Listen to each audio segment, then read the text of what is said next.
Silent. All right. Good morning, evening, afternoon, guys. My name is Jeff. My name is Zeke. Also, my name is Matthias. I just want to throw off the ambiance just a tad. Oh my gosh. All right. You are back with the Versus Live, where we talk all things poetry related. And today we have a very tall task. It's fairly tall. Do you write It's poems? medium height. I do. I was actually, you know what's so funny? So I wrote, not finished. That's a strong. I finished kind of like the bones for like 2 poems, and I showed them to Ajane yesterday, and I was like, I gotta show these to Jeff so he can tell me that they're not poems. So he can tell me that they're not poems at all. This is stupid. It's a recipe. Oh, man. For filet mignon. Filet mignon is what we call it. Wait, hold on, guys. Don't do it. Because don't do it. we have to, Jeff. Why not? All right, go for it. We gotta do it. It's fine, do it. It's needed. Okay. Today is a really, really special occasion here at Diverses because it's only we only get to do this once a year. So exactly one time of year we get to celebrate Greg's birthday. Yay! Yeah, and for a lot of you that don't know, Greg's birthday actually perfectly, some would say, identically aligns with Jeff's birthday. It's Jeff's birthday. So it's not the same birth like minute, same like birth like radius. Feng shui, that makes a difference, right? The time when you're born and stuff. Does that make difference in feng shui? Yeah, I think so. I didn't know feng shui had anything to do with. It's like because it's like the location and like it's all kinds of stuff. If you guys do feng shui, let us know. Anyone? Well, if you're into rearranging furniture, then please. You're doing crystals. Just please understand it's a 3-minute difference. But if you're just celebrating a birthday, it's Jeff's birthday today, so clap it up. It is my birthday. Yeah. We'll try again next year as well. Just going. You start another 365 days of just making it to the next one. That's like it's like all of our journeys. How does it feel to be a year older? It's I told myself I wouldn't cry. You're gonna keep your word. I'm gonna keep my word about that. But listen, if you're listening to this either now or in some future version of you that's listening to the past words that are my current present, then just go into the comments, wish Jeff a happy birthday, say happy birthday, Jeff. And then just tell him what are your birthday wishes for Jeff? What do you wish Jeff on his birthday? Did you make a birthday wish already? I did not. No, I'll be honest, I did not. Okay, well, it's okay when we do the cake. It's like when it's not a Tuesday, we're gonna have a cake, and then Jeff is gonna make a birthday wish, and then Jeff is just gonna wish that all the bad poems are just erased from the canon. I just repush that button. I believe. Do you believe? Well, maybe. But actually, speaking of bad poems, so we're going to make a checklist today. Speaking of bad poems, you said you wrote a poem earlier. Can I see that and destroy it? I'm going to show our document. Plus, some people have also sent me their own lists, and we encourage you to send in your list to us as well. Whether you do it in the comments, or you can do it on Threads. That is our primary. You think there's a list poem somewhere about how to write a poem? Has to be. I'm sure. Yeah, you actually. Yeah, that was a foolish question for me to ask. Tomorrow for that. But again, let's give us the title. So 10-point poem writing checklist. Things to consider when you're writing a poem. These are the 10 things that maybe you want to consider. That you don't have to consider, but just things that may help you arrive at a poem that satisfies all of your wishes. So maybe these would be different lists, and so like let me kind of throw something at you. So should this be for somebody writing maybe their first poem? Because do you think like the first poem the list for writing your first poem might be different from the list I from think writing, just a poem on a day to day. I do agree that that list could be different, but I'm approaching this a little bit more generally. Let's Okay, just assume you're writing a poem, which I think we can still approach it in a way that would still help beginners. These are things that everyone would want to consider, but I think cool. also people at all stages. This is your opportunity too, if you're for your own stages of your poetry careers. This is also a helpful time to let other people know about things you've experienced that you think would be helpful. Yeah. Um, I thought we could kind of take turns and discuss. So Okay. I'm happy to go Yeah, first if you you're go switching. first. So I'm gonna say, um, give special attention to the title, assuming there's a title, first line and last line. These are arguably the most important sections of your poem. These are the places where editors, What happened? sorry, of course, mine Oh, disconnected. It'll appear in a second. Hopefully, yeah. So these are the things that editors are going to be paying special attention to. Find a document again. Okay, sorry for technical stuff. Yeah. So like, there's plenty of editors that if they're not feeling your title and if they're really not feeling your first line, it's going to be hard for your poem to get an acceptance, assuming that that is your goal, trying to get into journals. So those three areas are super, super important.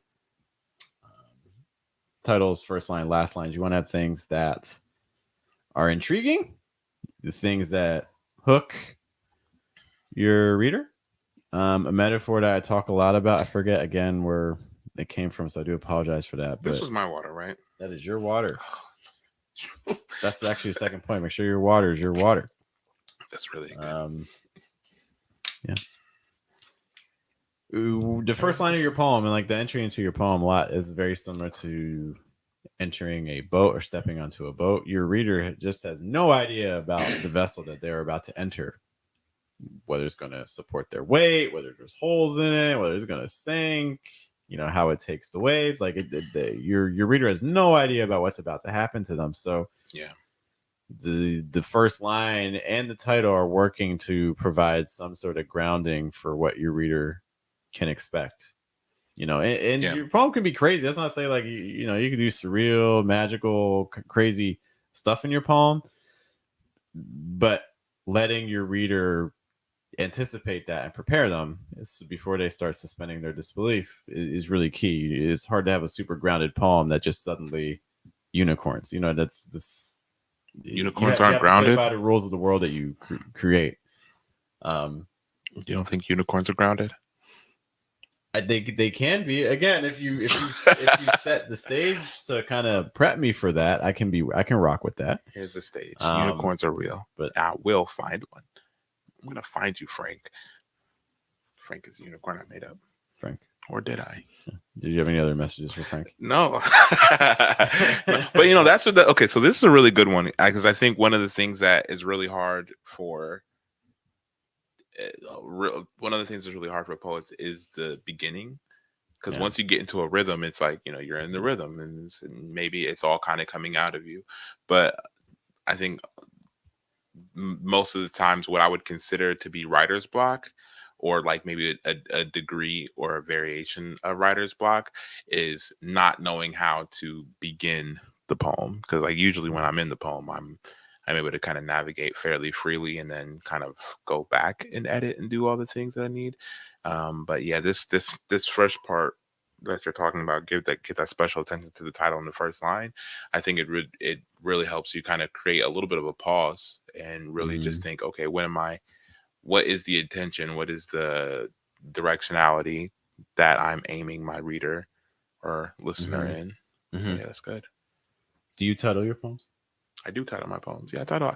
I've never gotten the fascination or like the kind of the cool thing about not titling your poems. I know people. Name your children. You would name your children.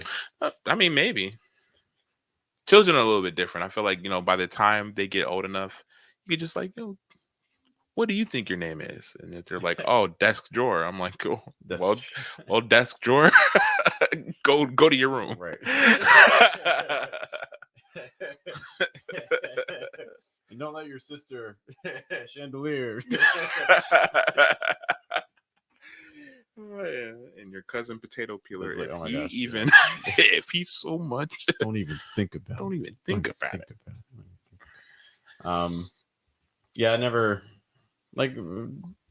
I get there's poets out there that don't title stuff. But it's like to me, it just feels like such a missed opportunity unless it's something that's super intentional.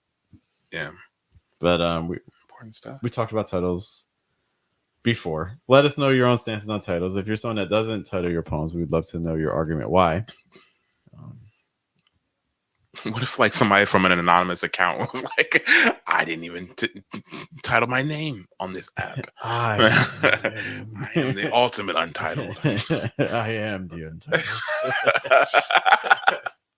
That would be an amazing That like would be the villain. Like that poetry comic book I would buy. but that would be a I good am the villain. untitled. That'd be such a good villain. Oh man, we have to like write I this don't know what the poetry comic superhero book would now. be, but the villain would be the entitled.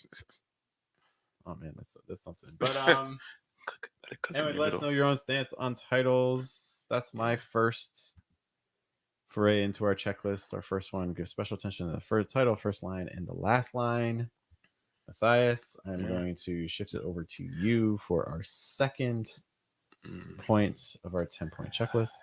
All right, so this is one that I think about a lot, and actually started doing about 4 years ago when I'm starting to write a poem, and that's fully form who the speaker is.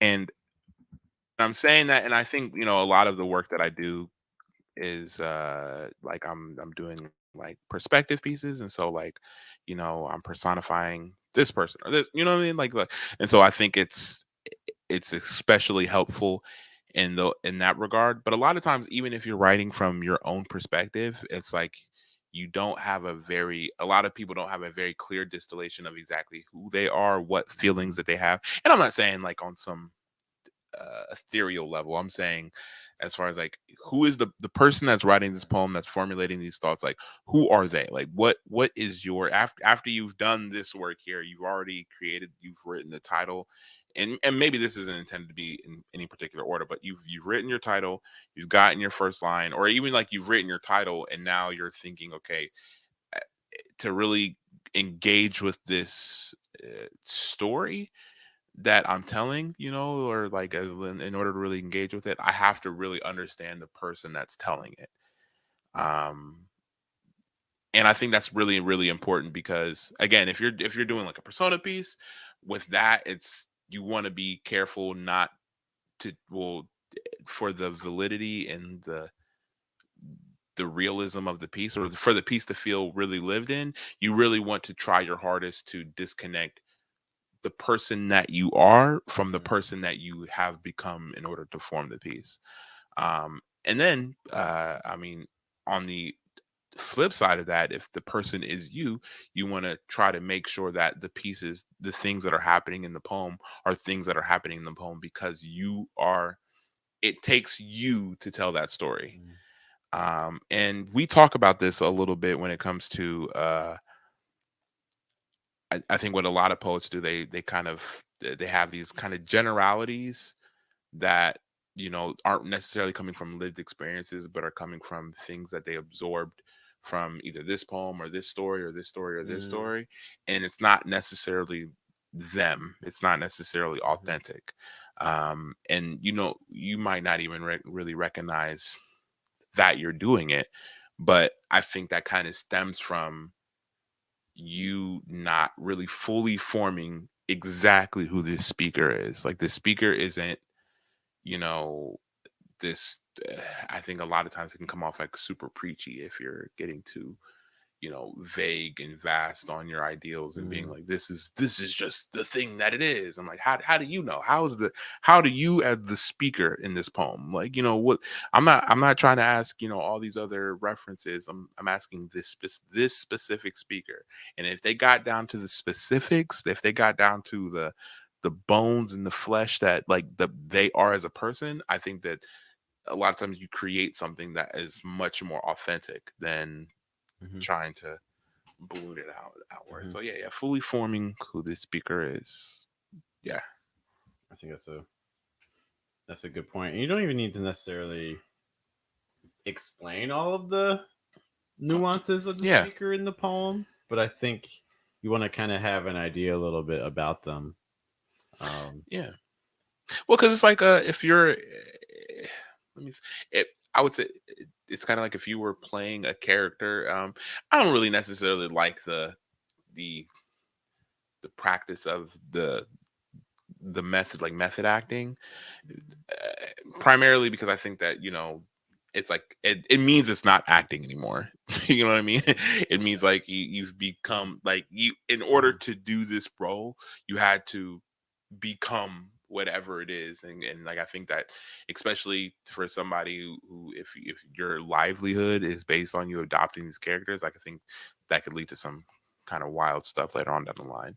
But yeah, I think that for the moment in momentarily you kind of putting yourself in that space, yeah, just like you said, like it's not something that you're necessarily explaining in your poem or that you would have to necessarily explain in your poem, but it's because of the fact that you did that work, it's able to be conveyed in your poem because you're not, if again, if I'm writing a persona Hmm. piece, I'm not, if I'm writing a persona piece as a hamster in a laboratory, like I'm not gonna okay, I'm not gonna be able to fully register a hamster in a laboratory. But if I do as much requisite work as I can to try to put myself in that headspace, kind of feel, the hay, whatever, on the bottom of the cage, kind Hmm. of feel Hmm. like the coldness of like that plastic that Hmm. covers the steel wheel, feel the depth of disparity of the lights turning off in the lab overnight and you not knowing when they would, like, you can, there's so Hmm. many things that you can really put yourself in the mind of if you really kind of diligently do that work, that'll take you from kind of a surface connection with the work that you're doing Hmm. to a deeper connection with the work that lends itself to a little bit more authenticity. I like that. Yeah, I think it also helps you get a better understanding of the motivations for your character. Like, why are they doing what they're doing in your Yeah. story? It also brings to mind there's an author, I think it's Charles Baxter. He wrote The Art of Subtext, which is Ooh, actually yeah. more primarily about fiction. It's not as much focused on poetry, but there's always things you can pull from other genres. One of the Hmm. things he's talking about is even not just about your main characters, your protagonists, and your speaker, but also the other characters as well. Other characters that are appearing because it's very easy to create these flat characters that when the scene leaves them, they kind of it's like they're like robots, and when the scene's over, they you flip the switch and they just kind of like Hmm. just like turn off. Yeah. Whereas like I think the example he gave was like, for instance, let's say you have a character who's working in an office and they come into the office one day and one of the side characters, not a main character, you may only have like them appear in a couple scenes, but the main character walks in and sees the side character digging a hole in their cubicle. And it's like, what? Because it's like a weird thing, but it Yeah. shows that the side characters also have their own motivations. They have their own worlds that they're inhabiting too. So also trying to not just think about, the main character, Hmm. your That's protagonist, your good. speaker, but also think about everyone else that's appearing. Everyone has their own motivations. And the more that you can make that come to life, I think the more it can make whatever you're working on also come to life too. That's really, that's I never thought about. Oh, actually, I guess I've thought about that in like other ways, but like not in that specific kind of Hmm. a funnel. I really appreciate Hmm. the thought of, you know, again, if you're really able to kind of sit with your characters or sit with yourself as the speaker Hmm. and the poem, I think you can really discover some depth that you're not going to be able to if you don't kind of do really the first two steps Hmm. that we've already talked about, because like that first one kind of helps you aim and that second one helps you kind of dig your feet in, and Hmm. then that way you're kind of stable. Hmm. Hmm. Yeah. So, under our third one, me. My third checklist, and these are not in any particular order. These are kind of just kind of first 10 things we're kind of thinking of on the spot that would be helpful. Um, Third thing I would say is that,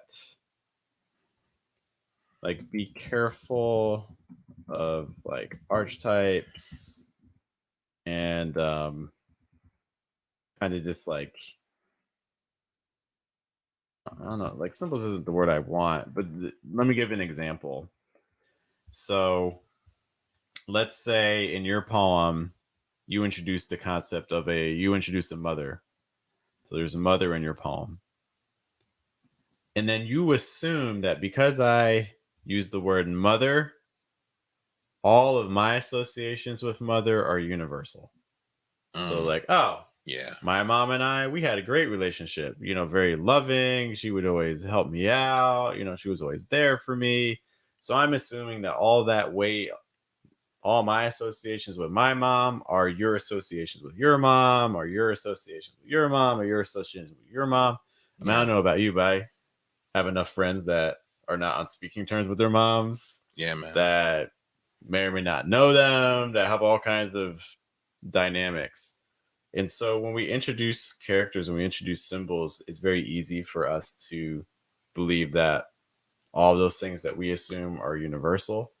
When the reality is, it's not enough to just say the word mom. You're going to have to, in your poem, you're going to have to individualize that character if you want your reader to start generating some of that emotional weight that you want them to carry throughout your work. Yeah. One of the things that I think about a lot is like when you're writing and then subsequently like if you do perform it when you're performing your piece, a lot of times like you're seeing your poem like the TV show episode that it is, Mm, right? And so a lot of times exactly what Jeff is talking about, like you have these you have the vision in your head of like if you and your mom had, I mean, let's even transition like let's say you and your mom did have a terrible relationship, so maybe when you are talking about the relationship between a mother and a child, it's like to you it's kind of default that there is some angst or frustration or dissonance there, but because you're experiencing it but you're not expressing it, it's mhm, not going to come through in the poem. I mean, there's other mediums like in a visual medium, like in a painting or a drawing, even like you can convey things mhm, visually that are kind of underneath the surface that you can have. Oh, like maybe even like with an ekphrastic poem, like you can be mhm, you can be maybe a slight bit more vague, and you can maybe not describe those things and just have the parent and the child in that picture. You can really do something with it, which is just to say that in that case the poem couldn't live without the picture, mhm, right? And then so like that's something to, oh sorry, that's something to really try to pay attention to there, like if you gave your poem to somebody, would they be able to pull some of the concepts or pull some of the temperaments between these people out that you're attempting to express, or do they require the picture that you have in your head to survive? mhm. Also, because you don't want your reader to imply, because you don't have control of the things that people imply. Because then Yeah. you're entirely relying on the reader kind of doing everything, and it's okay for the reader to do some of the work, but what happens when the reader arrives at a point that's completely the opposite of the intention maybe you had with the piece. Yeah. And that can be because that you didn't provide enough guideposts along the way in terms like, oh no, I don't want you to view the mom as this sort of figure. I wanted you to view the mom as this. Yeah. That's but there's only one person to blame for that. I mean, it's the person who wrote the piece. We need more guidance at times. So it's kind of washing out for that. So that's my third point. I'm watching 100%. out for those words that you're using for those characters, or different items that you want to be important in your piece. Yeah. How about number four? Ooh, I would say either limit or eliminate cliche Okay. to the biggest degree possible. I think that, to be honest, I mean, if you wanted to, cliche could be a device in your poem. like you could use it in the poem, but then that's like a what it's like a uncliche way of Hmm. doing cliche, I Hmm. suppose, You could which you can kind reverse of circles, cliche. reverse Hmm. cliche kind of circles back around. But and that's just in an effort of making your poem actually interesting. Mm. You know, be like, let's say you wanted to convey something like, somebody being surprised to see somebody or to see Hmm. something.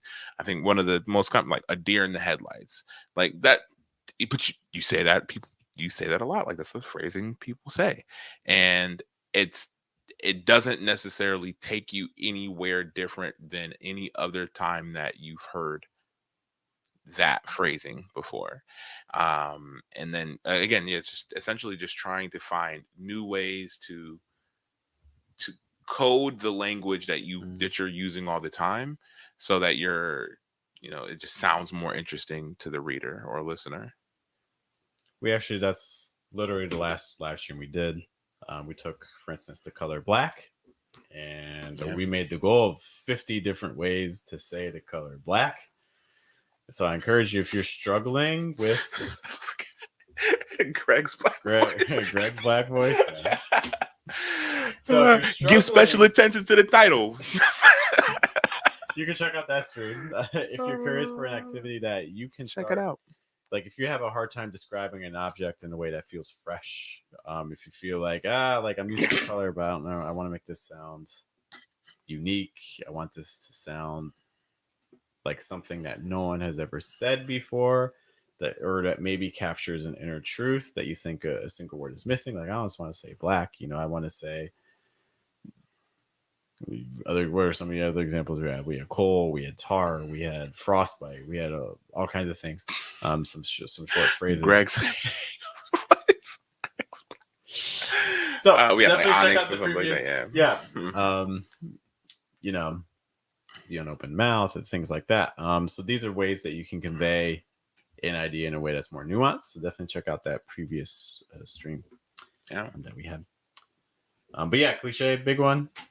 Obviously, goes it's right up there with show don't tell. I'm gonna try to not have that because that's such common advice. I don't want to put that in show don't tell, but I do want to put in our fifth one here. Is we need to have clear stakes. Stakes Mm. meaning what are the implications for the speaker in your poem? What are the implications for the reader? And why do we care about them? If you just say, oh, like if you have a character that just they want to rob a bank. Okay, they just want to rob a bank. Well, that alone isn't really okay. So what? Or this is something that I think a lot of like action movies, an issue they have. There's a bad guy who wants to destroy the world, or there's a bad guy who wants to take over a city. But the problem with that is this kind of goes back to some of our earlier points too. Like, what's the motive? Why does the bad guy want to do this? Yeah. But it's not even just that. It's like, well, why do we care if he does or he doesn't do it? Like, there's other stakes too. Because I Yeah. mean, hey, maybe he's a really good. Maybe you make a really good leader. Like, all right, Jeff's like, let's hear him out. Let's hear this guy out. He makes some pretty good points. Opportunity. Let him shoot his shot. In this job market, let him go. But this is these are the types of questions that if you ever see an action movie and you feel bored, I think one of the reasons this often happens is because the stakes aren't clear enough. Yeah, and it's also like in kind of coalesce with what you just said.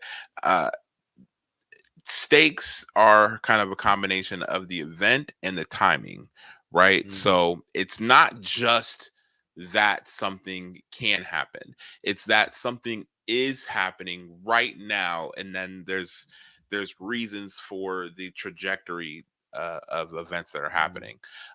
For instance, I don't know, did you see Oppenheimer yet? I have not. Okay. Kathy saw Barbie. I saw Barbie too. You saw Barbie? I saw Ajane getting dressed up for Barbie. I don't want to talk. I listen. I would say that I think I trust that too. I mean, I think it's a cultural phenomenon. You have to. I think if you Okay, okay. I don't have anything. I think okay.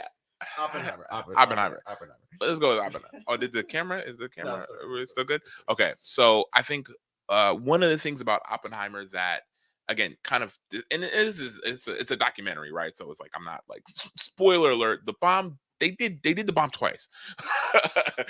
good. That's not it wasn't okay, but like just if you haven't seen the movie, just it did happen. But yeah, so the stakes that are outlined historically, and like again the reason why I'm using Oppenheimer is because like it's a film, right? So just exactly what Jeff is talking about here when it what I don't know why I probably do exactly what you're talking about here. This concept of there was a lot of kind of other moving pieces, but there is an arms race to this bomb, right? So there was once there was a paper that was published, and once the paper was published, it was like every scientist, every physicist that read that paper understood what that paper meant, which meant like the trajectory from here to a bomb is certain. Now it's just a matter of who gets there first, because whoever can make this thing first and display its power or whatever situation that whatever case is, then like that is the world power, right? So it's like if nobody else has fire and then you have fire mysteriously and you're the only one that can make fire, it's like you're the guy. Okay, well, let's listen to whatever you say. And I was. We said it's his birthday. It's his 4,000th birthday. Call me Prometheus. But yeah, so I think that that's a really important aspect because it's not just some this it's not a non-specific window of time. It's not just saying, hey, if we can make this bomb eventually, like we just really want to make it's not a matter of we just really want to make this invention. It's like no, you have to make the invention and you have to do it before somebody else that would want to do it. And again, you can find this kind of in other cases. A movie that me and you talk about a lot is The Matrix. And one of the clear kind of stakes when it comes to The Matrix is you have this character who, if well, I guess you realize some.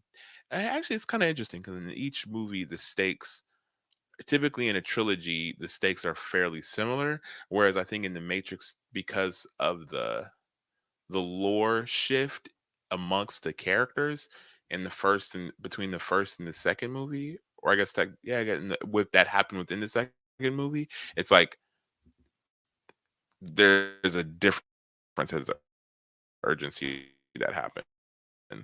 But yeah, just in the Matrix, what happens is you have this character who, if the machines get to him before you guys get to him.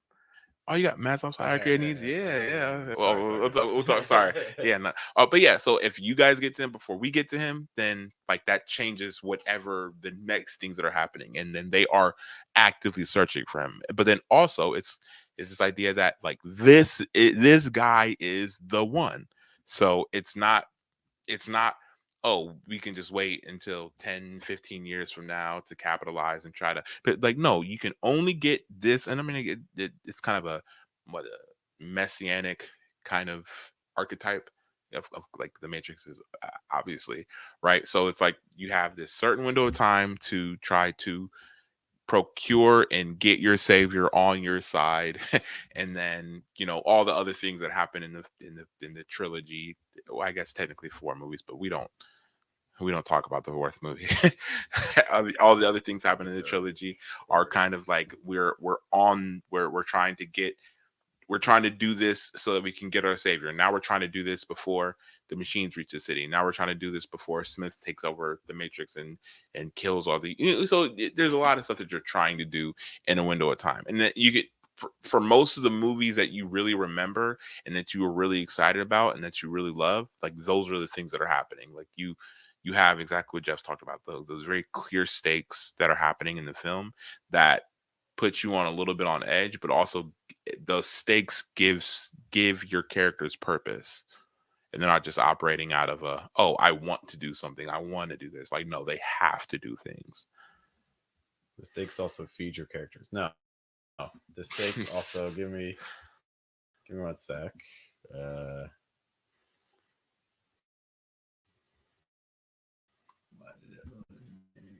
that's one of the things we need stakes too is, give me a moment. I'm gonna share my screen. It's gonna be a beautiful moment. It's gonna be so beautiful.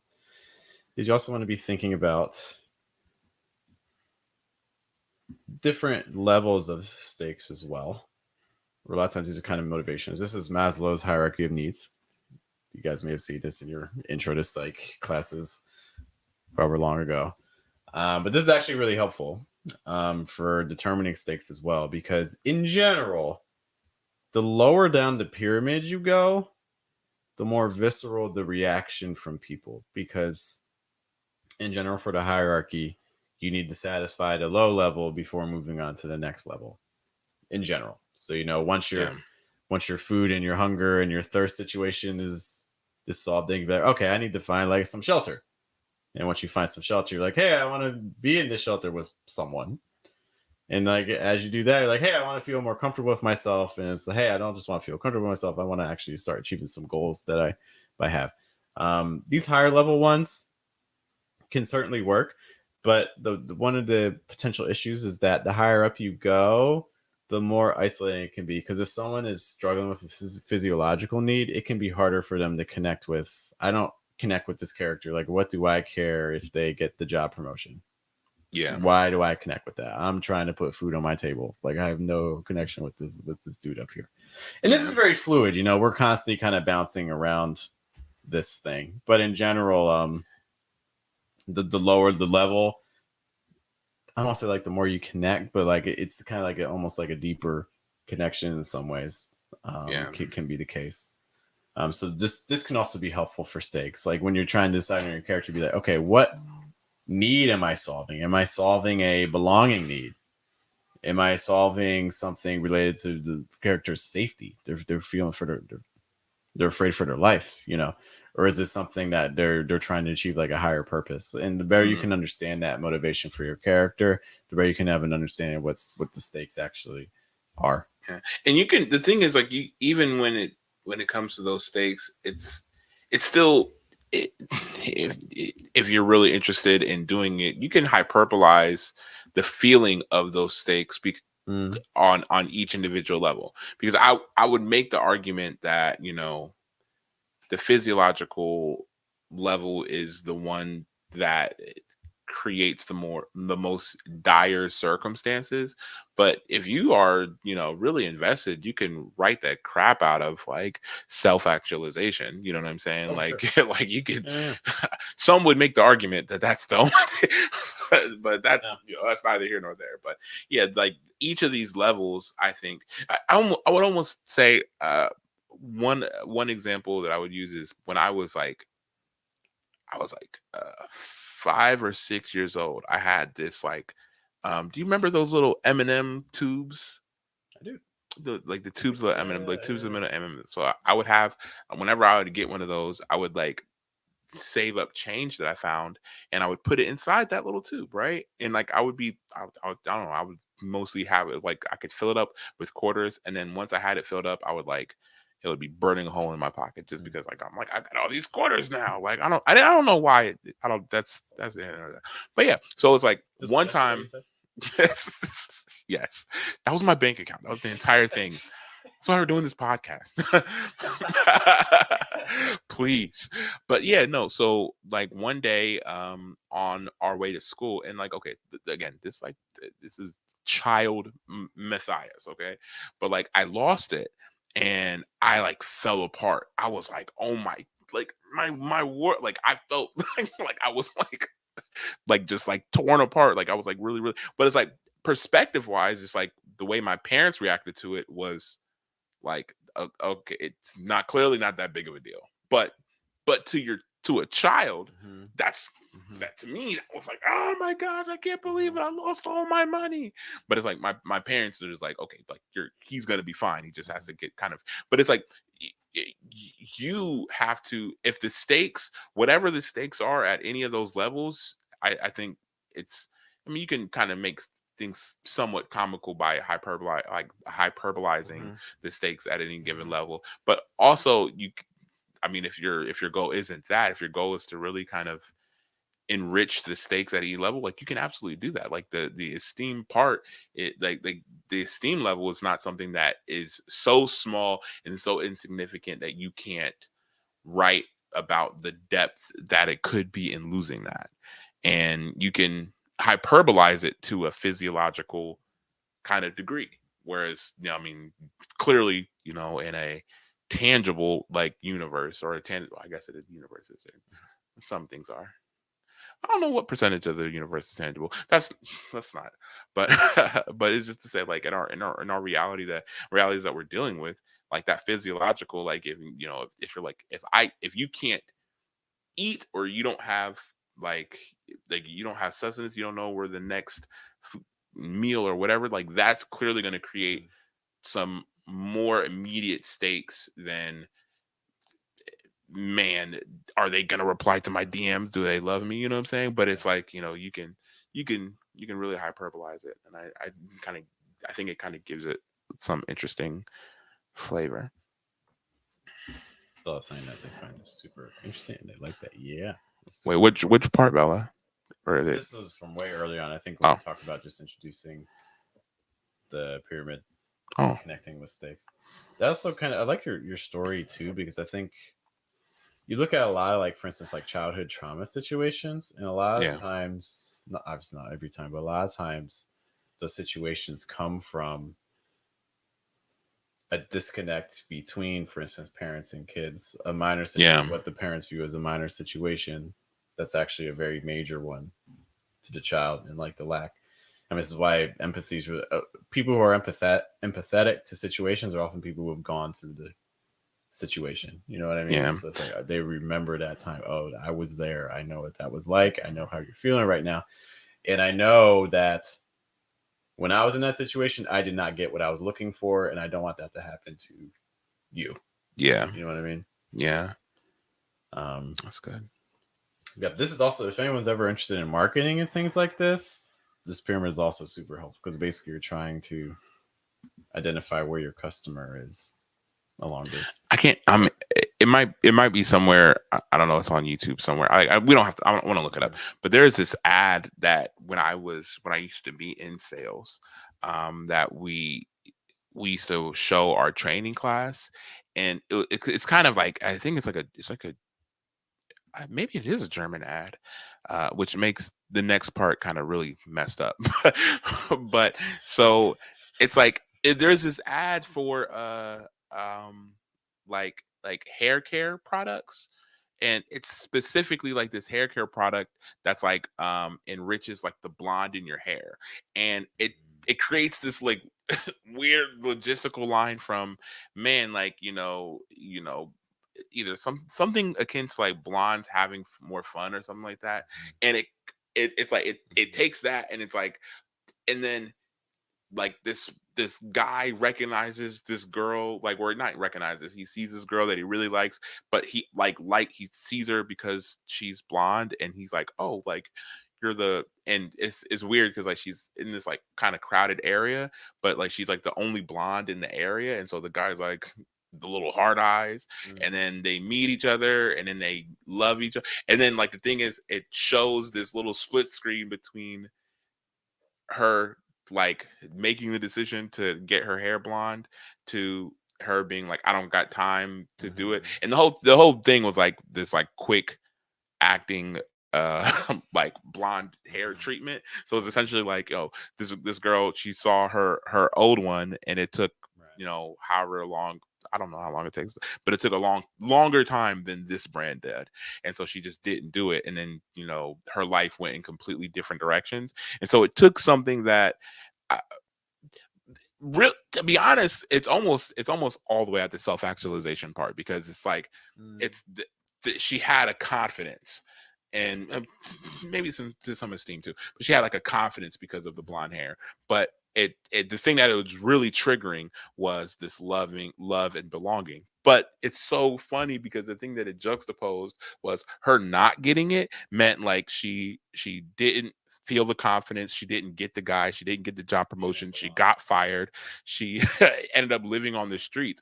And it was like this, it was actually insane. She was so miserable. It was actually insane, which is like okay, a very problematic ad, to be very very clear, and it absolutely aired there. So, but so it's But just all just to say that you can hyperbolize these things in kind of these different mhm, directions to be like clearly dyeing your hair is not a life or death.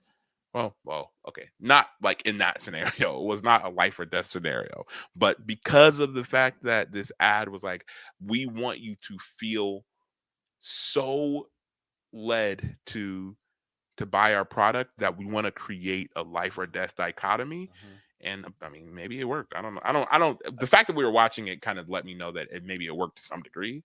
But yeah, I mean, I think that's actually a really helpful exercise. Is that if you're struggling with steaks, watching advertisements is actually really helpful because you yeah, can identify because basically advertisements have to be good. Advertisements are great at storytelling because what they're doing is they have to demonstrate what's at stake and the solution within yeah, a 10 to 30-second clip. yeah. Like marketing is all about creating the need and convincing you of the need Hmm. that they're going to fulfill. So the poem is going to do something, or it's going to either push something or kind of push you some direction. And so even if you're like, well, my stakes here, I don't have a, I don't have I don't have something in my poem that's like going to give you, oh, life or death is going to happen because of Hmm. what's happening in my poem. But it's like you can give that kind of depth to your poem. Yeah, it doesn't have to be that Yeah. dramatic. It's not. It doesn't have to be Yeah. life or death. It can be like, oh, if I don't eat lunch today, I'm going to be hungry tonight. It can be that oh, if I don't find a pencil, I can't take my test and I might fail. Yeah. It doesn't have to be like the world's going to blow up. I do see a question here. Question. Bella, thank you for your Question. patience. Wait, was Oh, that Bella, the question? that's a Question. question. Question. Question. Question. Question. Question. Who, by the way, she's in Ohio. Oh, You're in thank you. Ohio. Bella, you're in You're Ohio. in Ohio, Bella. Represent. Isn't Bella from? Isn't the It's girl in one of your. Twilight Bella? Is that her Is name? that you? Is You in that you? Twilight, Bella? How could you choose Jacob? Wait, no, Edward. How could you choose I haven't Edward? seen it. Anyways, do you think stakes are harder or easier to find if you're writing about hypothetical situation versus a personal? I feel That's like they're easier. I think it's I was gonna say that too because I think sometimes it happens with the personal ones is sometimes our mind doesn't let us. She's in C bus.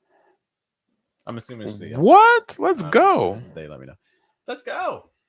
If we next time we have an event in town, that's what I thought. Nice. I remember.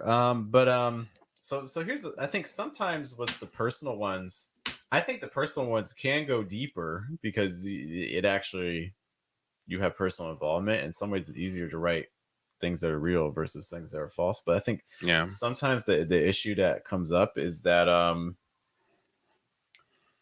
sometimes our mind doesn't let us talk about the thing because sometimes it's too personal. Sometimes we don't. Sometimes the mind's always trying to protect itself, so it's always trying to repress things that are too harmful. And it could be that the poem you're trying to write is too much into the moment for you that you're just not equipped yet to get to the situation. So in those Yeah. sorts of times, I think that the personal ones can be harder. Something that just give an example. Something that Natalie Diaz does a lot is she takes the personal situations that are hard because her brother was an addict. I don't remember if her brother died or not, but what she often does is she takes this very real situation, and then as you get deeper into the poem, it just becomes more and more surreal. She starts doing all this kind of like magical realism sorts of things in her poems, and that's something that you can start doing. Is if you find a difficult moment, kind of actually leaning into it even more and exaggerating it and making it, it could be more like a horror movie, but it can be whatever you want, but just like taking it to like the 10th level. Um, Hmm. Hypotheticals, I think, can work well too if again you allow yourself to really try to understand your character and their motivations. Yeah, I think you're right about especially about the hypothetical. I think you can make something up or you can create stakes out of nowhere. I think easier than a lot like than you can really thoroughly display them outside of like in real life.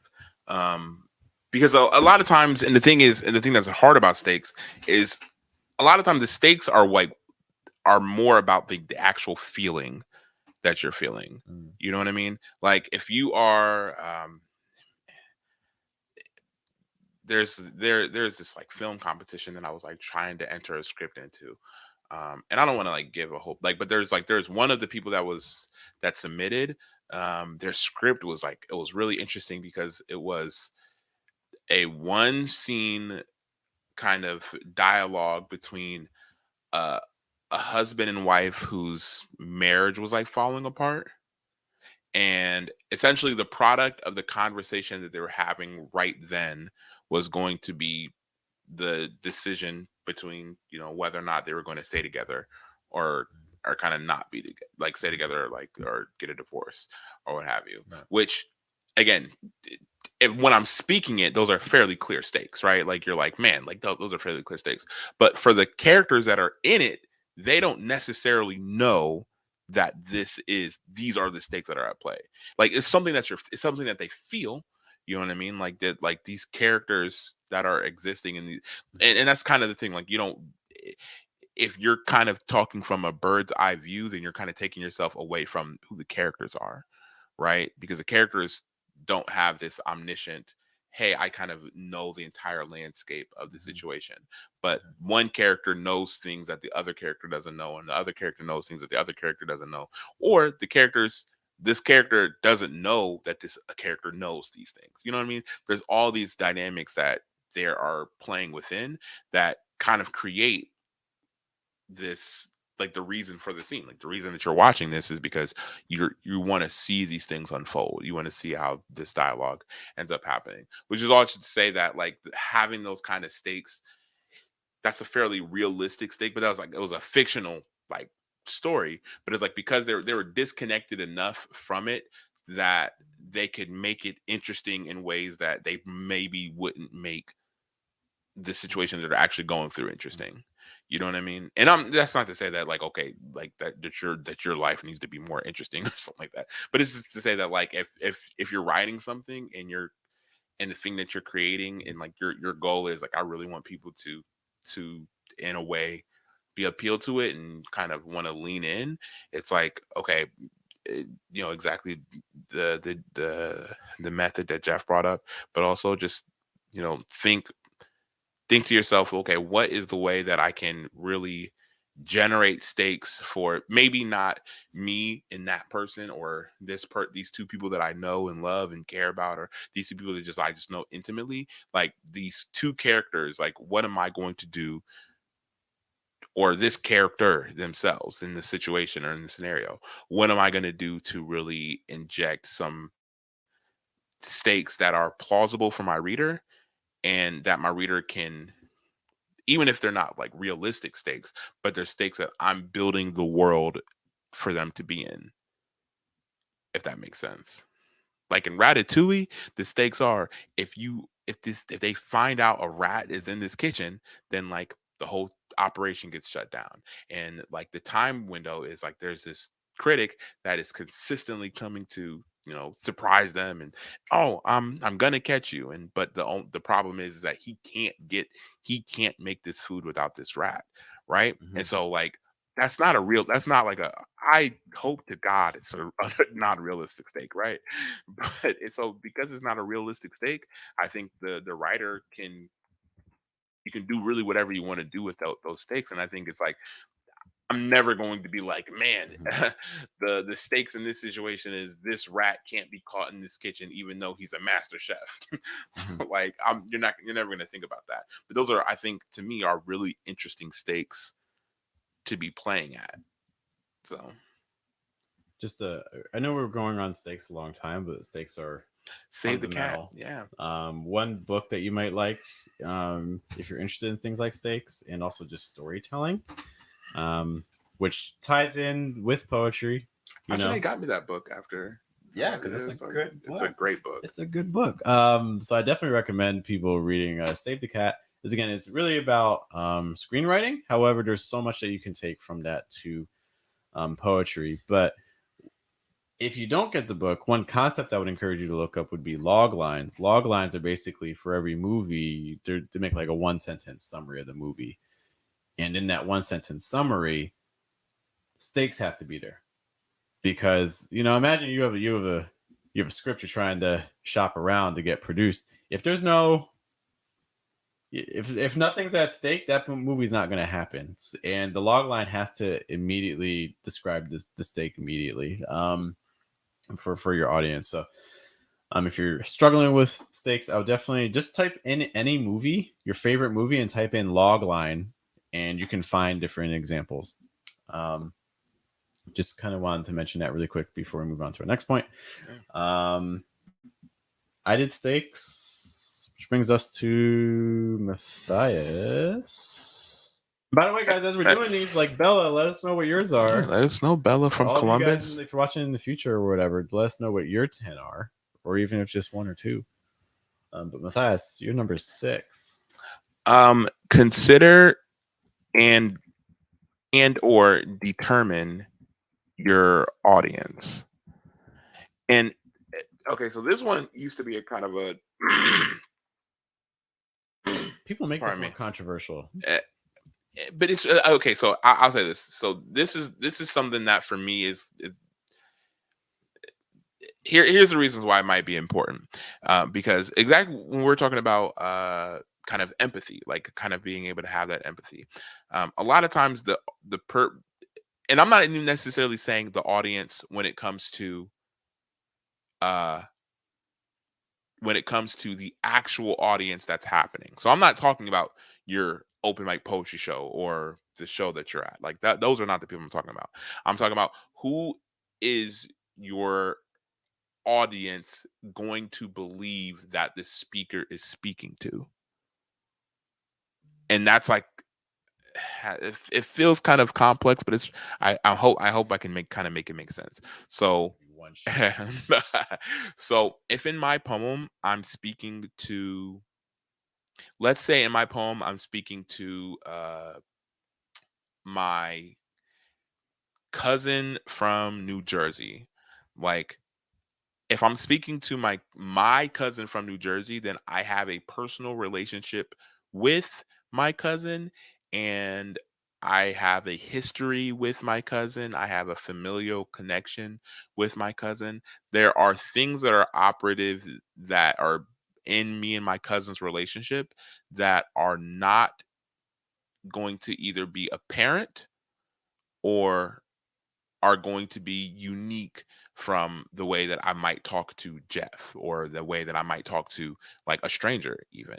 And so again, just I think similarly to the importance of, your like understanding who your speaker is, like the who the speaker is speaking to, because like the speaker's intention probably isn't, or maybe not probably isn't, might not be to be speaking to the audience, right? Or to be speaking to the open mic audience. And what typically isn't. Like, I don't know a lot of poems that are like, hey, they're open mic audience. This is a concept that I want to tell you, right? And even if you're not expressly determining, kind of in the same way with the speaker, even if you're not expressly saying, this is who I'm speaking to, it's still the way that you're writing, and maybe a lot of the language that you use should have that in mind and should kind of occupy some space in the back of your head, like, okay, well, hold on, like, who am I speaking to, why am I speaking to them, what if this poem is to my mom, then it's not going to sound like a poem to my cousin in New Jersey, or yeah. And so it's kind of making those determinations and writing in that directionality. I think in the same exact way that we're talking about, be careful of archetypes and symbols can lend to some real authenticity to the what the poem is doing for each person. Because yeah, if I'm writing a poem to my mother, but somebody else is reading it, then I would like it can be just as powerful, as if I'm writing a poem to my uh I don't know, T-Mobile salesman, if they're you know what I'm saying? But it's like I would say different things, communicate a different way with those people. So it's not just about who I am, but you again, like we don't talk the same way to every Hmm. single person that we meet. Hmm. And I think that's a kind of an important kind of aspect of writing. Kind of to tie into that, what I'm going to say is one I struggled with for a while, is you also want to consider tone and emotion. And this, it kind of ties into, it sounds like a lot of what you're talking to is also like register. You Yeah. mentioned who you're talking, like talking to a salesman is different than talk to your mom, which is talking to someone you don't know.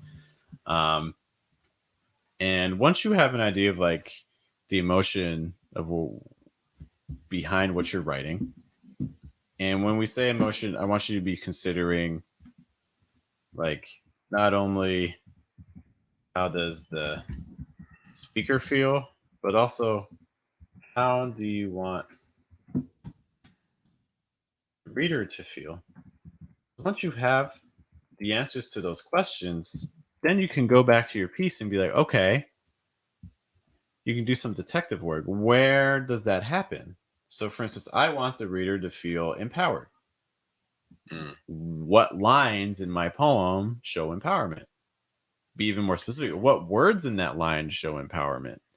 This also goes back to I know we already mentioned the stream from last week, but for instance, if we're just trying to find other words for for black, well, for instance, there's a very different feel to that if instead of saying black, I say, the night we held hands the first time. That's a very different black than the bruise, my best friend gave me on my cheek.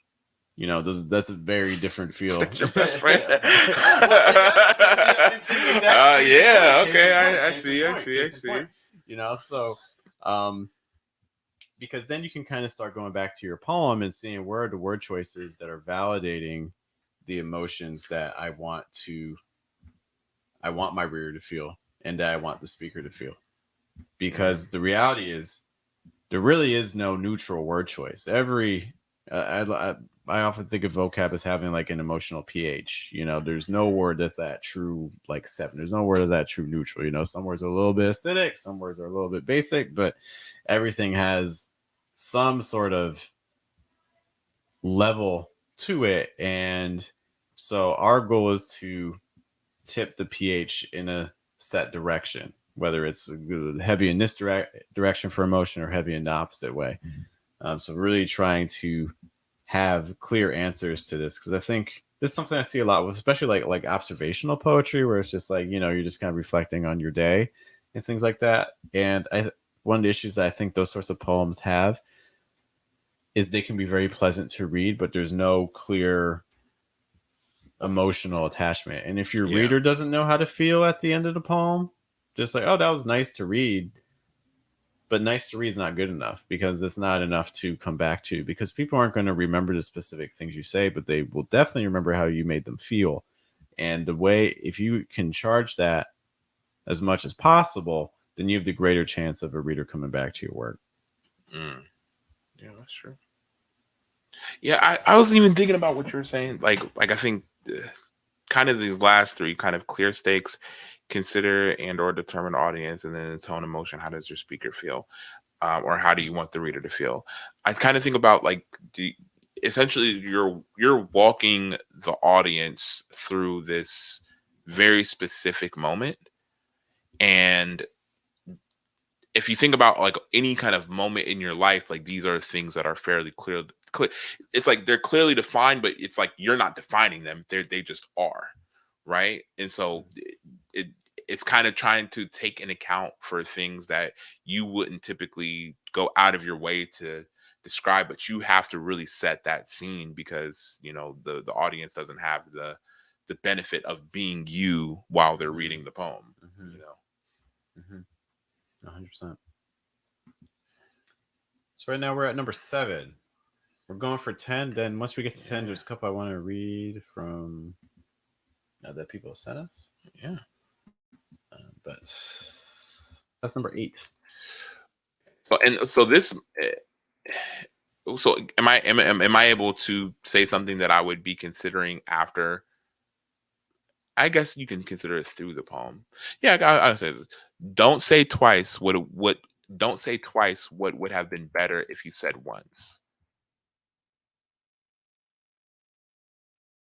And the thing that I mean by that is, I think what happens a lot of times is you as a speaker want to re-emphasize something, or maybe you have a very cool way of saying one thing, and then you have another cool way of saying another thing, or saying the same thing, and you're like, I can't get rid of one, so I have to say them both. And so maybe that's happening, but I think the thing that happens more often is kind of this double-headed snake, right? It's either you don't trust the audience, right? I And don't. so because you don't trust the audience, you don't trust the reader to really fully comprehend your idea or to comprehend the thing that you're saying.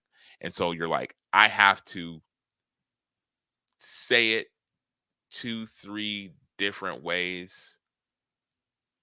And eh, maybe it's not an incredibly complex thing to try to wrap your head around, but you as a speaker, like, I don't trust the audience to get it the first time, so I need to reiterate.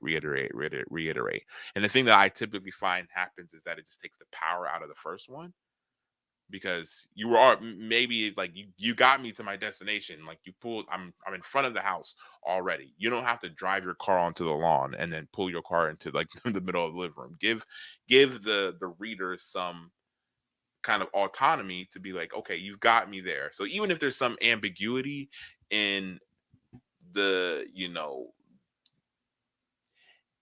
in how sternly I am in the lawn, like I'm in the lawn, like you've got me there. Like and if it's not incredibly crucial that I understand some deeper part of it, then don't give me the deeper part of it, or only give me the deeper part, right?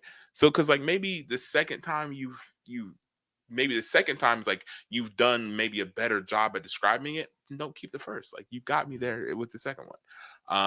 Or again, the other side of the double-headed snake is you don't trust yourself. So in that instance, it's like, man, I don't think that I've done an adequate job of painting this world. So I'm going to, as opposed to being like, I want to create a picture that intensifies the resolution. You're like, let me give you this supplementary picture over here that shows Mm-hmm. you like, if you look at this picture, you're gonna see what I was talking about in this picture. And I'm like, no, that takes away from the starkness of the art that you're Mm-hmm. creating right here. And so yeah, just do your best to do it do it as well and purposeful the first time, and the only time that you actually use it in the poem. And so that way, once I get this point, I can move on to the next thing that I'm supposed to be traveling with, as opposed to just reminiscing on the Mm-hmm. same content or the same kind of point that you could have made easier once. Yeah, I think I've told you this before. Like one of the things that bothers me a lot with music and like with songs is when the best lyric is in the refrain, because it's like it kills it. It's like, Yeah. nah, like you had this great line, now you're saying it every 30 seconds. It's like, Okay, but you know something that's interesting? Okay, so I don't know if I want to know something that's interesting. what if like every interesting you only get like five interesting things like a day to You get learn? 4. No, I'm just kidding. But okay, so in and one of the deleted scenes from Kanye's documentary Genius. And one of the deleted scenes, like he's working on this sample with an artist named Tiana Taylor. And one of the things that he talks about that I actually, it's like, he said it, and then I'm like, I noticed it in his work and his production. It's like he takes, and if he's sampling a song, like a lot of times people will sample songs and they'll sample like the chorus of the song for the chorus of their song, right? Mhm. So you'll take that and you'll maybe take like some of the harmonies or whatever, but like you'll essentially you're taking what I would say is like the most recognizable, because Right. like like Just that about refrain the is going to be refrain. the Yeah. most recognizable. Right. Like people are like, oh, Yeah.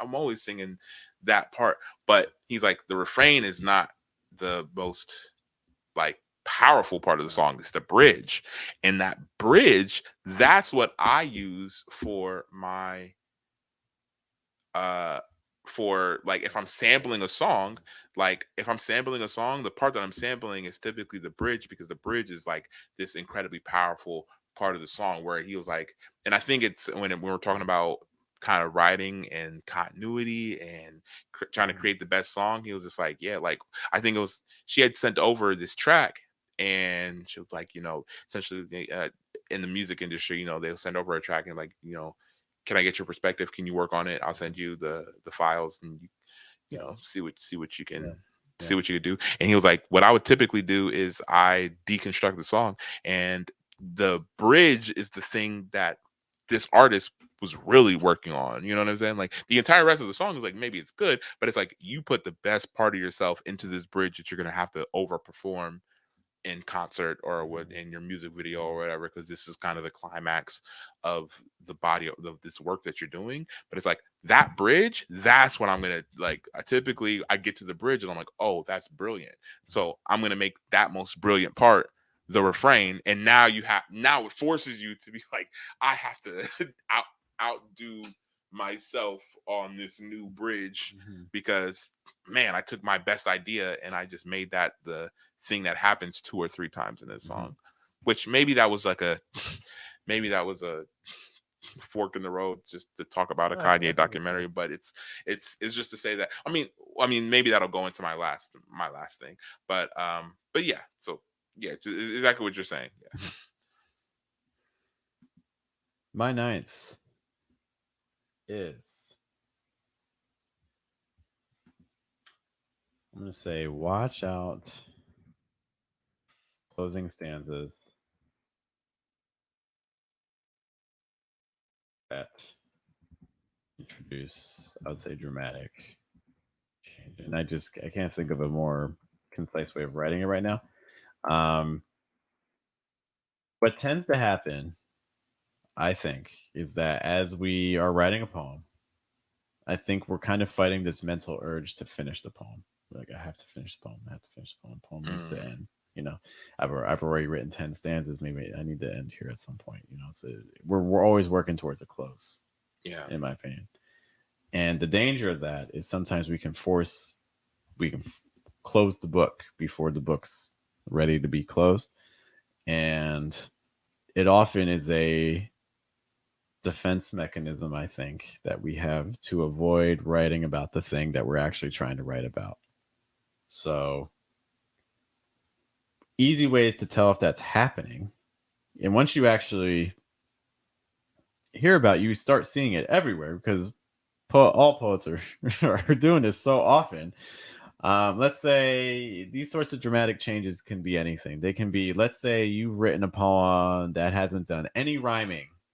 First stanza didn't rhyme. Second stanza didn't rhyme. Third stanza didn't rhyme. Suddenly, you're ending your poem with a heroic couplet I'm guilty. out of, out of nowhere. Your Honor. You just introduce this Uh, rhyme out of nowhere because you're like, oh, that's tight. Look at that. Look what I did yeah. there. I'm slick. Um, It's kind of a signal to your audience too, because I think a lot of times, like especially if you're performing, because I don't know, maybe it translates. I don't know if I really like it on the page. Like when I'm reading something that hasn't rhymed this entire time, and then the last stanza, like you either have a couplet or you just have this like rhyme scheme that happens at the end. I'm like, what happened? But in when you're performing, it's, I don't know, for whatever that energy, that it's like a different transference when you can rhyme at the end and like, oh my god, Well, I think it's also. I it's mean, like rap. it's tricky with. That's a whole other thing. But I think that's spoken performance is different because it's you can mask things a little bit behind a good performance. Whereas with the poems on the page, you got the page, and that's whatever's there has to justify itself. Yeah, Some other types of situations you want to watch out for. Maybe you've had a character in your poem that's in all the other stanzas, but then suddenly the character just disappears. It's like, where'd the yeah, character go? That was in the first stanza. Then he just up and left. Um, Other things that can happen is your poem's been doom and gloom, doom and gloom, doom and gloom. But it's all right, guys. We're going to make it out. We're going to oh survive. We're going to do man, this. We can do it. yeah, So you finish your poem with the bow. Other yeah, things, let's say you got four-length stanza, four-length stanza, four-length stanza, couplet or three-line, which can certainly be an effective strategy, but it's like, or maybe you've had maybe like 5-6 words per line, or like you're doing like 5 beats a line, but then suddenly your last stanza is suddenly everything's 10 beats. Like you get these really yeah, long lines, or the opposite. Everything's been really long, long stanza, long stanza, long stanza, real tiny, short, like concise thing. It's like, or another example would be concrete image, concrete image, concrete image. I'm going to give you the most abstract last stanza you've ever seen. Like these are all, once you start seeing these sorts of big changes suddenly happening in the last stanza, they could be justified. There, you yeah, might you might have all the reason for doing them, but there's a very good chance that you're actually hiding from the thing. You're just trying to rush to close your poem, or you're afraid to yeah. talk about what you're actually trying to talk about. Okay, so well, first of all, shout out to, like, I wanna add on to the one that you just did, and then I guess Mhm. whenever we're ready, I'll go move on to the next one. It was kind of incorporates this, but shout out to Youth Mike. It is a program that happens every Saturday. I haven't been there in a little bit, just been busy, but man, I love the kids there. Man, they are incredibly talented youth here in Columbus. And all the instructors, they're all really, really beautiful, great people. But yeah, one of the things that and you really notice this, I think, a lot in like, I noticed it a little bit more in like the youth poems, because I think there's this and I don't want to necessarily say I would like detract them away from it, but there's almost kind of a savior, like they want to be like kind of the person that kind of brings things together, or they solve the problem, or you have to feel like you Mhm. solve the problem, Mhm. right? And so the realistically, the only reason that the problem is being talked about is because it's a problem that you're meant to solve within the course of this poem. And I think that that's something that you want to try your hardest to not maybe, I mean, maybe there's problems that you solve in your poetries, right? But if every poem, it's like there's this, all these things are happening, and you're doing this, you're going through a lot of effort to try to display and talk about how these things are happening, and then, like, somehow at the end everything is okay, like it's almost like okay, here's another movie reference. This is kind of in reverse fashion, right? In uh in Star Wars, in the latest run of Star Wars movies, uh, we can don't yeah, we just push that button because it's needed.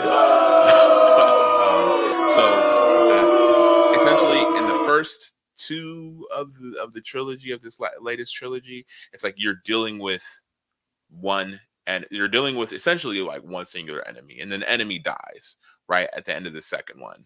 And then at the beginning, within the first one, it's like they're like, in order to tie up this story, in order to do something for this story, we have to create and destroy another villain, but we don't have somebody iconic enough to just bring them, or we don't have a way to organically do it. And so we just somehow like that's like a famous somehow Palpatine returned. Like that's like a famously bad Spoiler warning. spoiler warning if you haven't seen that. What is it, like 5 years old now? If you Very, haven't very seen well it, might be. time is linear and it's hard on us. But yeah, so it's like they just introduce it there, and it's like again, the only reason for that prop, the only reason for that is so that you can have something to solve, right? Because what they wanted Kylo Ren to ultimately be a good guy, and Kylo Ren can't ultimately be a good guy, and there be no big bad that they have to face off again. So they had to introduce this other thing in order for them to be able to solve that problem. So it wasn't an organic thing, and that happens a lot of times in the poems where it's like this poem wasn't organically headed to some kind of resolution. It was a lot of these other things happening, and you were like, dang, how do I end this poem? Well, Mhm. I don't want to end in despair. Right? Like I don't want to feel depressed or discouraged, but that's the only thing I've been giving this entire poem. But I don't want to end that way. So because I as a person don't want to end that way, I have to solve this thing at the end, and it typically creates like an inorganic, unnatural, like, man, how did I get here? Why am I here? So then the question becomes, why do you feel the need to not end there? And That's a that's the psychological. and that's the thing. I mean, that's the thing you're trying to avoid. You're trying to avoid Yeah, confronting that, but that's actually probably where the it's probably where the real poem wants to poem explore. starts. Honestly. Yeah. We're at number 10. Okay, number 10. So this is again another a big shout out to Youth Mike. I do this. I did this. Actually, What's up? sorry to interrupt, but I also Yeah. just wanted to give a really quick shout out to the poetry forum, Oh, shout out to which Poor Form which is ending one heck of a just run. closed officially. Shout out to Steve Abbott, man. That's Steve Abbott, Rose, Nathan, all the predecessors, the ancestors that built it up. yeah, 30 whatever years. It was a poetry show in Columbus, in case you're not familiar. That recently shuttered on Monday, so yesterday. yesterday. Yeah. So kudos to them on being able to start something beautiful and also end it on their own terms. Yeah. After so long. Sorry for interrupting, but I didn't want to. No, yeah, you're Yeah, good. quick You're shout out good. for But them. yeah, I know definitely shout out to Poetry Farm. So, but yeah, this exercise that I did with the kids, um, I had so essentially the week before I had them. I was like, I want you to write a poem, and like I didn't give them any kind of premise, any kind of this is what your poem has to be about, or these are the qualifications for a poem. Just write a poem and bring it to Youth Mike, next Saturday. Okay. And we took these. Essentially, we sat down at this table, and there's this Jenga, it was a couple Jenga sets just kind of in the middle. And I was like, okay, so what I want you to do is I want you to write down like whatever themes that you can think of that are happening in your poem, and you have to consolidate it to one word. So like if one Mm. theme is like, fatherlessness, bam, that's a Jenga block. Another disappointment in like you just kind of build it up, like build your Jenga block. And one of the things that we're trying to get to is they essentially it has a lot to do with, I think, because kids have their imaginations are a lot larger, but they're also really they're thinking about all these things at once. Mm. And typically when you get older, you're able, even if you have more things going on, you're able to compartmentalize in order to strategically get something specific done, or to be able to handle something specific. Maybe a lot of times people have a harder time with that, but that's naturally the goal. The goal is to be able to be like, okay, let me do this one thing in specific. So Mhm. I had them kind of build up their Jenga towers, and some kids, they were kind of small. Some of the kids were a lot larger, and you got to see that as they were thinking of these concepts, writing that and putting them on there. It's like the Jenga tower started getting a little bit more wobbly, and they're like, I do talk about this at this part too. They kind of sag it on, and slowly but surely, like each of them would start to fall down. And the thing is, like the smallest Jenga tower is the most stable. And the thing that I was trying to convey with that exercise is a lot of times you as a writer, you have a lot of things going on in your head that you're like, man, if I get to perform at this open mic or if I get this person to read this poem, I want them to get a taste of every single thing that I'm doing. But I'm like, if you're doing that, then you're creating the unstable Jenga tower, right? You're just creating this poem that's a whole bunch of different things. The problem is the reason why that it's going to fail is because Mhm. it's unstable because there isn't really a foundation. It's just like a whole bunch of different foundations that end up toppling over. And but if you're able to, like, again, the most stable Jenga tower would just be like the one Jenga piece sitting on the table, and then maybe you can fit four, but then that's one, two, three, four. Maybe that's kind of stable, but the higher you get from it, the less stable it is. And so yeah, I would say trying to consolidate my subject matter in the most streamlined way possible. We talked about it a little bit log when it comes to like log lines, and one of the things that the Yeah, Save I the think Cat so. book kind of likens it to is like this elevator pitch, right?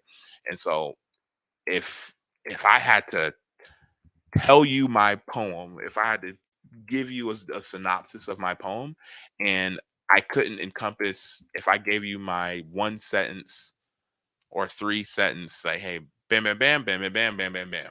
This is or in Mhm. reference to a log line, just like this is bam, this is what my poem is about. If I can't do that, because if I do that, I'm leaving out 75% of the poem Mhm. that I should be talking to, then it means you wrote too much. You wrote more than you needed to. You spread yourself too thin.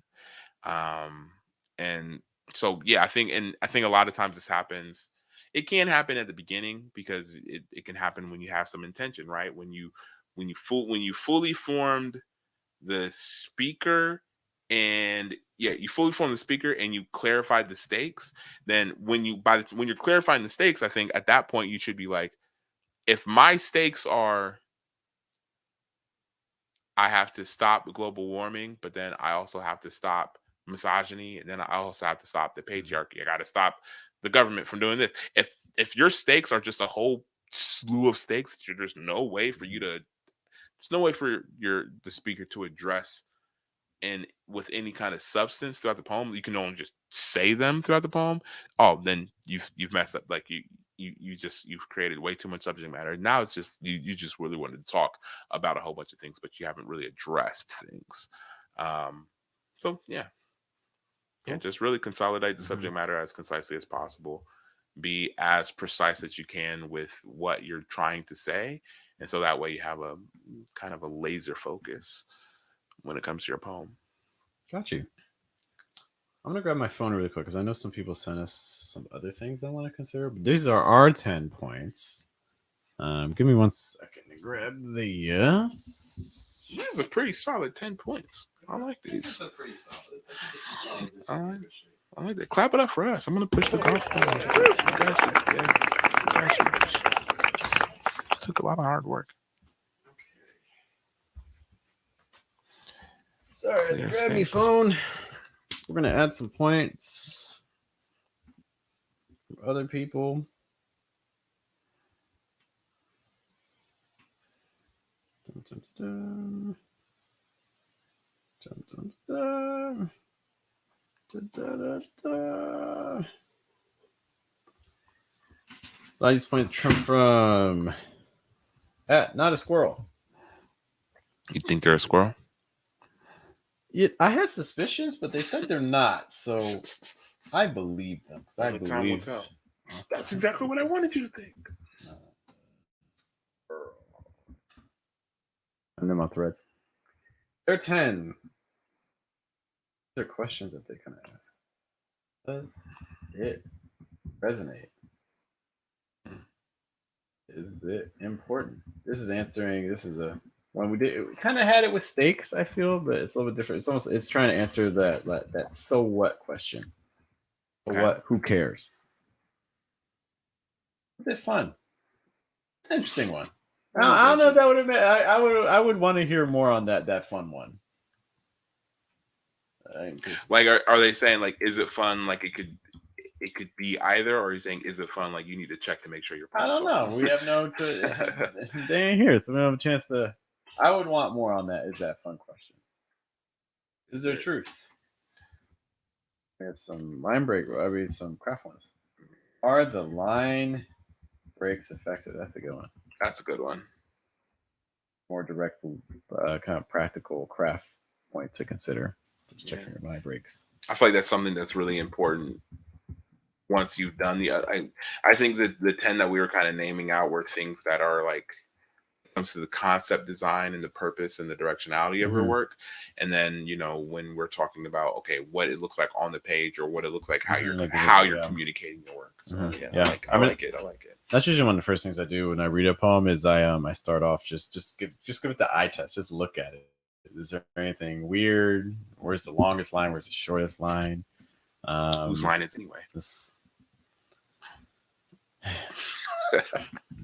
That was a solid joke. Give it a solid 3.2 Out of 5? out of 5.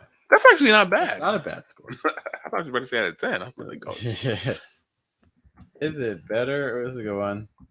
I love taking poems and just reversing them. We actually did that. I don't know if you remember. We did do that. I remember that. It can be a very effective strategy. I was working with Tracy Morris at Cave, and there was we were workshopping poems, and there were probably 3 people. It was not my poem. But it was 3 people in the group in a row. We just read the poems backwards. And like, all right, well, that's done. That's next. That's how that poem goes now.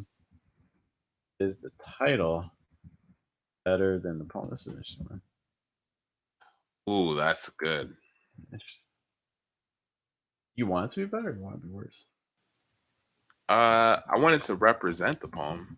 I agree. So I don't know if I would categorize it as like better or worse, as much as I would be like I'd want it to be like a spot. Yeah. Do I want to read it? That's a good one.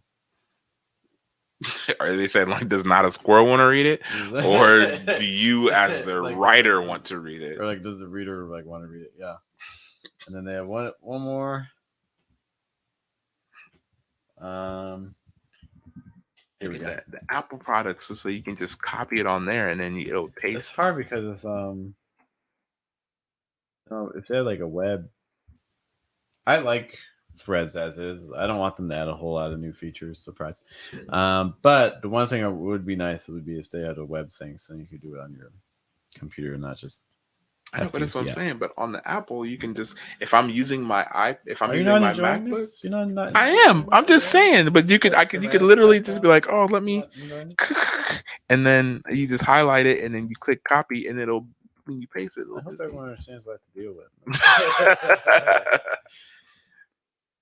Did I get the first draft out, or am I holding stuff in? I think that kind of comes back into kind of what we talked about indirectly with a lot of these points. Yeah. What are you hiding? What you hiding? When you're writing your poems, what you hiding? Yeah. See if anyone else sent us some things. That's main stuff there. I want to thank Last Squirrel for sending us their list, but we also want to hear about your list as well. So if you have to do 10 points of your own, what would yours be? Yeah. And I'm also interested in this. So like these are like, I feel like again, if I'm a person that has never written a poem before, I think, or can you scroll back up to ours? Mm-hmm. I think these right here are kind of. Maybe it depends. It depends on if I've done other mediums of writing before. So like if I'm used to like writing like fiction or something like that, then maybe these things are kind of easy to attach myself to. But I think if I've never done that kind of writing before and I've never written poems before, I think this might be a little bit of a hard thing to kind of grasp the scale of. You know what I mean? Like if I'm like 10 steps to write your first poem, I think it would look different. Yeah. I mean, that's another topic we could do in the future is like an absolute beginner starting writing a poem. Yeah. I want to read at an open mic for the first time in my life. I've never written a poem before. What do I need to do? Something like that. Yeah. But cool. Stay tuned next time. Yeah, you never know. All right. Other last thoughts on our 10-point checklist? No, I think this is solid. Yeah. I like it. Save it. Print yourselves out a copy. Put it on your desk. After every time you read a poem, check and see which ones you're doing. Tattoo And it that's to it. your inner arm, so that way when you're writing, you're just like, oh, this is if you're a left-hander. You can just kind of tilt your arm up and look at your tattoo that you've permanently put on your into your body. That's something that was a I said conversation the between two lower lip. guys. I'll put it here. But then you're not gonna be able to see that. Okay, well, I'll write it backwards so then in the mirror. But what, you're gonna look in the mirror while you're just writing your You poems. don't look in the mirror when you're writing a poem, Matthias? Welcome to Wakanda. All right, I think that kind of wraps us up. Yeah. Other things, again, kudos to the Poetry Forum on a very long tenure and great Yeah. work in the Clap community. again. Appreciate you. Steve Abbott, Rose Smith, and more. Columbus has lost yet another poetry show. Oh my gosh, that could be a whole other. I want to get Scott Wiz and I want to get Steve Abbott together, just in like an unguided conversation. Just like put them in a room and just be like, all right, talk about. You sound like a hostage taker. Okay, talk. Just get him in a room and then just tell him to a talk. very insightful conversation. I'd like to hear it. I might reach out to them and see what they say. Regardless, Don't message the hostage. That'll be completely different. Don't. I'll scratch that from the script. My name is Jeff. My name's Matt. Matthias. Keith. You guys take care. Let us know where your 10 points are, and